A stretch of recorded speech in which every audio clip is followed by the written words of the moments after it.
Yes, fight fans, body and mind, sports, my guys, my people, you are fully appreciated, my guys.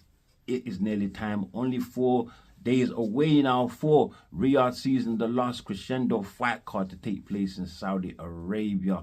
That is Riyadh in Saudi Arabia, my guys, my people. And it has been heavily promoted. Possibly the best fight card in the history of the sport, and I cannot argue much about that. It is the best fight card I have ever seen in my lifetime, and it is totally stacked with some of the best names in the sport in the current generation, my guys, my people. And I'm sure they will all be, looking to put on an epic performance to win on the night, on this historical night, to, of course, come away with a legendary win, and on a legendary card, my guys, my people. One fight in particular that I want to look at first on this card: Shakur Stevenson versus Floyd Schofield, my guys, my people. This is at the lightweight division, 135 pounds, my people. Shakur Stevenson, who is the current WBC champion in the division, will have his title on the line and will, of course, be defending that, my guys, my people. He is 27 years old with a record of 22 wins, no losses, no draws, 10 coming via KO. So his record is not at all screaming power, my guys, my people. But he is a true student of the sport and really prides himself on the art of hit and not get hit, my guys, my people. And he does so with a lot of grace, my guys. Too much grace. He is second to none in the mastery of defensive and fighting, my guys, my people. Controls distance very well with his jab. Not only does he use it to score points and stop fighters in their track, but he does use it to control that range with his footwork as well. Not taking big steps, just small steps at a time that he takes, small coordinated balanced steps he takes at a time to, of course, leave himself in a nice, lovely, sweet spot where he can just about counter without getting hit, which is what he loves to do, my guys, my people. And he is a great counter puncher, good focus, great awareness, good anticipation, my guys, my people, with clock work, timing and bullseye accuracy. When he is ready to counter, he lands, my guys, my people. That is Shakur Stevenson. His ring generalship, he likes to use the entire ring. His ring generalship also second to none, my guys, my people. It likes to give you different angles, get different perspectives from different angles on the fight to, of course, see which openings are available for him to mount an attack or make openings for himself, my guys, my people. So that is Shakur Stevenson, and all of these skill sets I have mentioned, his abilities will all come into play in this fight. And if Floyd Schofield is not careful, the very experienced elite fighter in Shakur Stevenson may well pick him apart, my guys, my people. Floyd Schofield, who has never fought at this level, has never fought a Shakur Stevenson, is taking a vast step in his career right now to make this fight. Is he ready? Is he ready? The 22-year-old fighter, Schofield, with a record of 18 wins, no losses, no draws, 12 coming via KO, also, of course, has the slight advantage in power, my guys, my people. Very aggressive, energetic, likes coming forward, but can fight on the back foot as well. Uses lateral movement well also. A combination puncher, my guys, my people. And this will also come into play for him in this fight, my guys, my people. But his best bet to win, I believe, is that he needs to make this fight as rough, as rugged, as a dogfight as possible, my guys, my people. He needs to punch from angles, very awkward angles that, you know, will make it impossible for Shakur to read Schofield and pick him off. You know, he has to be unpredictable in his attacks. But Schofield can be prone to throwing wide looping punches and can get punch happy as well in his offense. And if he does so, he can get picked off, especially as a counter puncher. If he gets not as a counter puncher, but as a combination puncher. If he gets too punch happy, well, Shakur Stevenson has a tool to solve that, and that is the straight left right down the middle bullseye, my guys, my people. That will come into play in this fight. So Schofield needs to be careful, needs to implement quite a lot of defense as well. But still said, best way to win this fight is to make it as rough, as rugged, as awkward as possible for the very technically trained Shakur Stevenson. Schofield, though, he can, you know, mount offense, as Shakur sometimes does like to use the high guard. And when that comes into play, well, he can use the jab to the body. I mean, one of my favorite punches. It works with fighters of any caliber. You know, so that jab to the body, just to stop his opponent in his tracks, and with that high guard up, throw that overhand right. Whether it lands accurately or it doesn't, it does work to rattle your opponent, my guys, my people. So anything to put Shakur out of sync would be great for Schofield, who has good footwork, by the way, although can be clumsy at times. Overall can be clumsy and over eager at times, my guys, my people. But yeah, now that I have, you know, completed my analysis on that fight, it was just a quick one. No writtens, freestyling, my guys, my people. So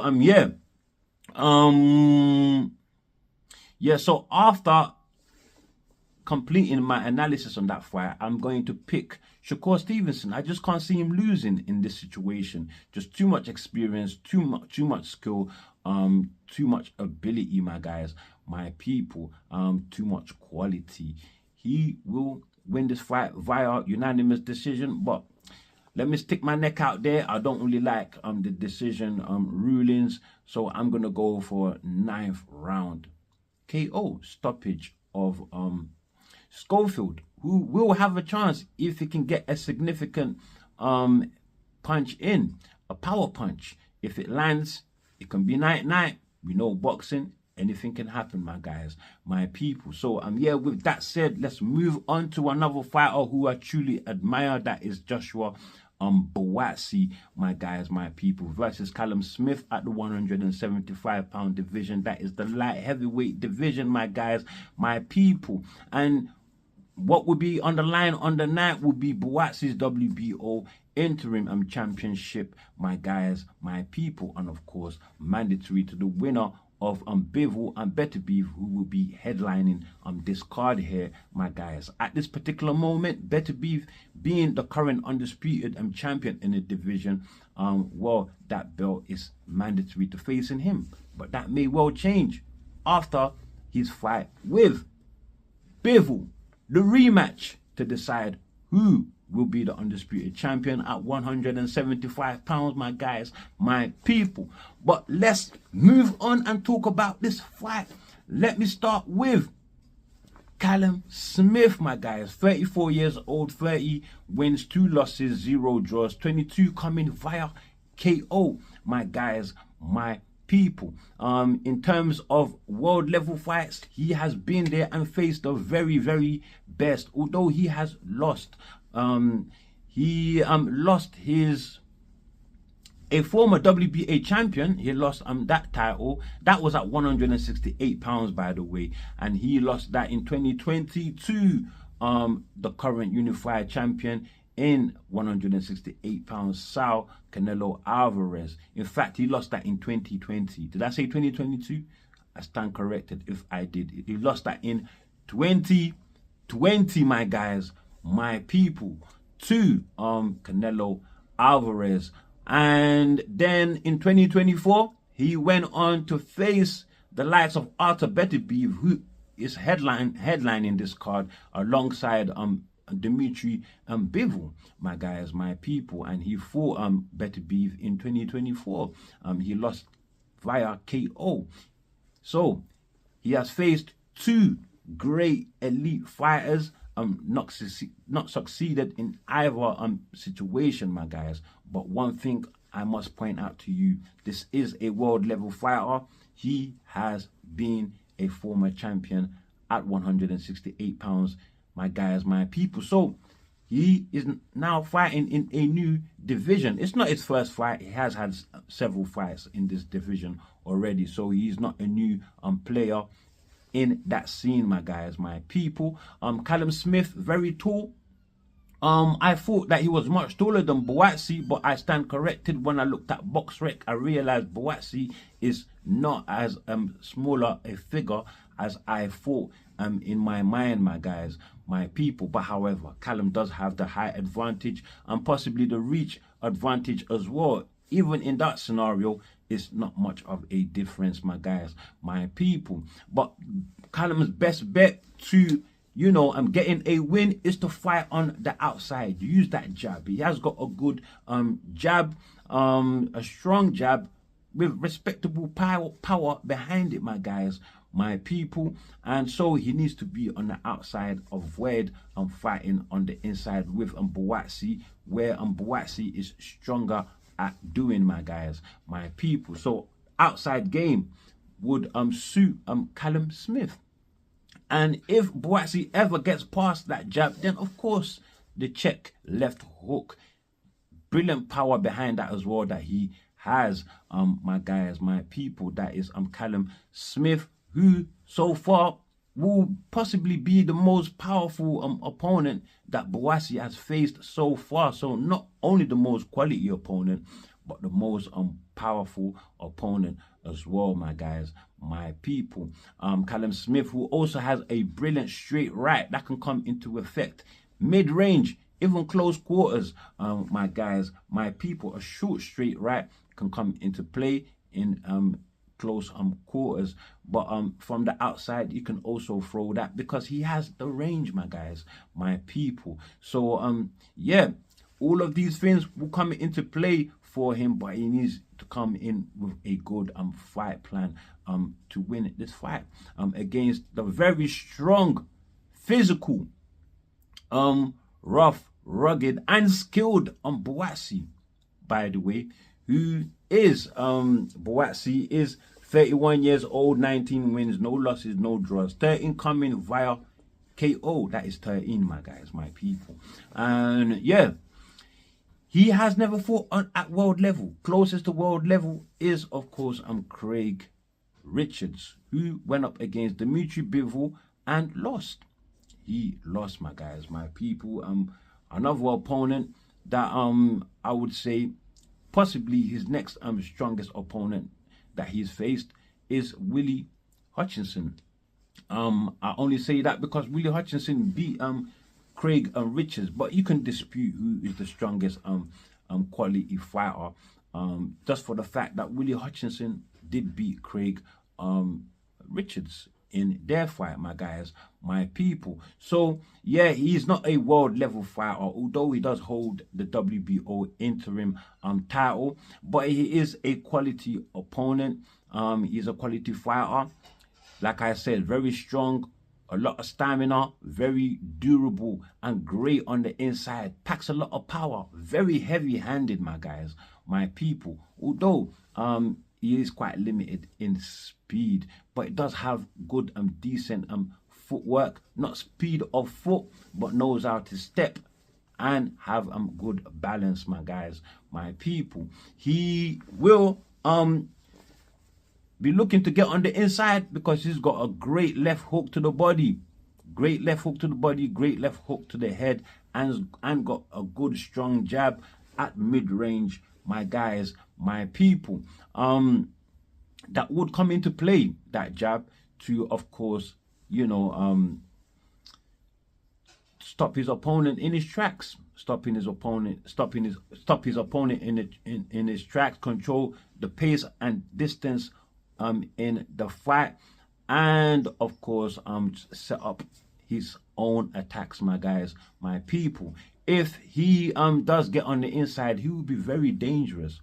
And with his free hand, that jab hand, at times, if you notice in the Willie Hutchinson fight, he was using that to control the head and body of his opponent, turning him in the right position for him to get clean shots with pinpoint accuracy at his target, my guys, my people. So he does that very, very well and effortlessly as well, and not scared of getting hit.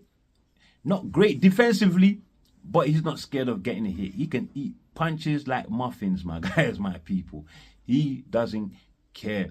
But I wouldn't like to see him taking too many punches from Callum Smith, my guys, who has good long arms and can get good leverage on his punches if he really wants, my guys.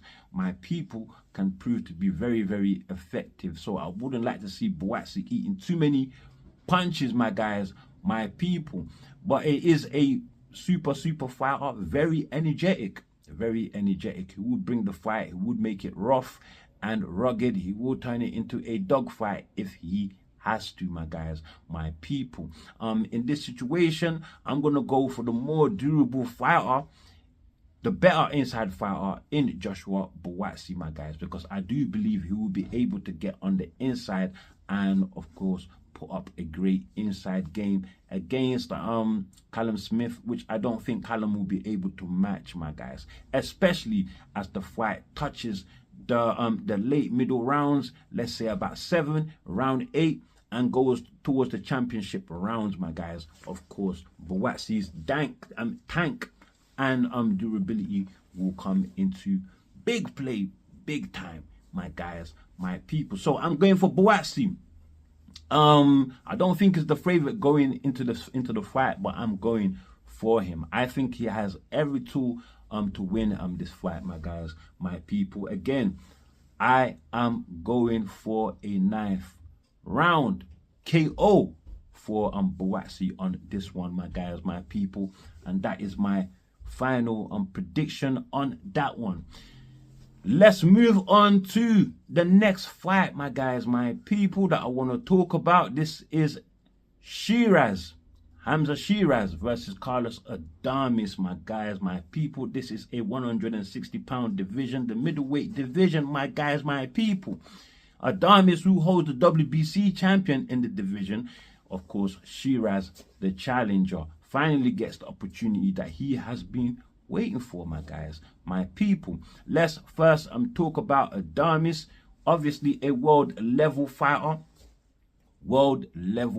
He is a champion and has faced other champions before. He used to compete, you know, some time back ago at 154 pounds, my guys, my people, faced the likes of Teixeira, and I think he lost that fight, my guys, my people. But now he's a champion at 160, my guys. He is a champion at 160. He is 30 years old, 24 wins, 1 loss, 0 draws. So that loss is possibly the Teixeira loss, my guys, my people. And of course, 18 coming via KO on his record, my guys, my people. Adames, very physically strong fighter, loves to come forward and of course impose his physicality on his opponents, my guys, my people, but at the same time has got great swift footwork and can fight on the back foot, great at giving lateral movement and seeing the fight happening from different angles to of course capture on any open opportunities that he can see and create openings for himself as well. Good inside fighter, a combination puncher got a mean left hook to the body. Ow! You don't want to get hit by that. Carlos Adames, lots and lots of power as well, my guys, my people. So he has got good power and gets great leverage on his punches, my guys, my people. That will come into play in this fight. That will come into play in this fight. However, versus Sheeraz, his best bet is to do the inside fighting. Get to Sheeraz's very tall torso. His midriff is a bit on the thin side. So attack that body, man. Attack that body. Like I've said already, you know, Adames very good at attacking the body, my guys, my people. However, if Sheeraz's long reach, Adames cannot get past. Adames knows how to fight on the back foot and knows how to use lateral movement also, and got good swift speed of foot, my guys, my people. And you can use that to make you know, Sheeraz hit throw and miss. You can use that to make him throw and miss, and of course make him work harder than he wants in terms of using his feet to try to chase and capture his opponent in Adames, my guys, my people. Yes, Adames can fight on the outside as well. He can fight on the outside, possibly using you know, the ability to make Sheeraz miss and then counter, my guys, my people. But as for Sheeraz, the British fighter, 25 years old, 21 wins, no loss, no draws, 17 coming via KO, so displaying good power as well. Sheeraz, those long levers can really deliver a lethal punch. Can be lethal, my guys, my people. So Adames needs to watch out on this one, my guys, my people. Sheeraz, his best bet in this fight is, of course, use all of his physical attributes to his advantage. His height, his reach. So he needs to be on the outside to avoid getting into you know, into a war. Avoid getting into a war and making the situation hard for himself.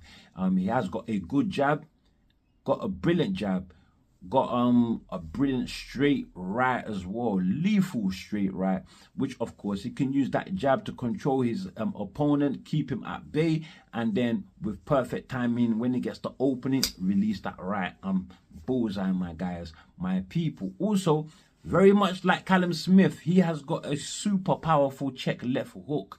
If Adames comes in and doesn't watch out, that check hook can put his lights out, my guys, my people. So he needs to be careful of Sheeraz.